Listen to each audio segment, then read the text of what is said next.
pag, nag, pag yung last sleep ko, Arcade time, toy time, a Psalm of David. The Lord is my shepherd, I shall not want. That means, yung si Lord, the shepherd natin, right? I shall not want. That means, the Lord is my shepherd, I shall not want. That means, pag ma-shepherd ka, example, ninang shepherd mo, si Lord. Lord. Tapos, ayaw mo, I shall not want, ayaw mo. Di, very good yun. I Okay. shall not want. The next. He makes me lie down in green pastures. Oh. So lalatagan mo, so Lord give me a lots of things also. Food, what, pandesal, granis, my dedex, these things here, over here, that things over there, that things over there, that things over there, that things over there, that Okay, all okay, of the okay. things. Oh, you continue reading. Akala ko magre-read lang. May explanation pala. He makes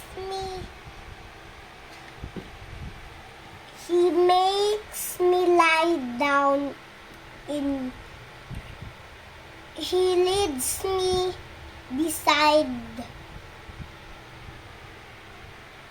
still waters. That means pag yung tears mo nasayang, I mean, It's okay. yung tears mo na sayang, example, tears mo, 8 tears mo, lalagyan ng Lord kasi may maraming power siya, syempre. Oo. Pero try na muna nating i-read. Read lang muna. Sige po. After, kwento how. Sige. Read mo lang buo. A Psalm of David. The Lord is my shepherd, I shall not want. Makes me lie down in green pastures. He leads me beside still waters. He restores my soul.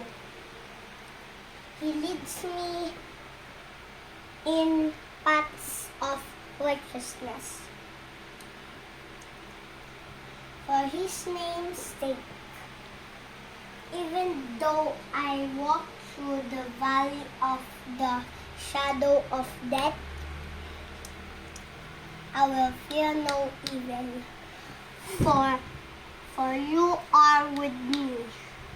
Your rod and your staff, they comfort me. You prepare a table Asan ka na? You prepare a table before me in the presence of my enemies. You anoint my head with oil. My cup overflows. Surely goodness and mercy shall follow me all the days of my life, and I shall dwell in the house of the Lord forever. Wow.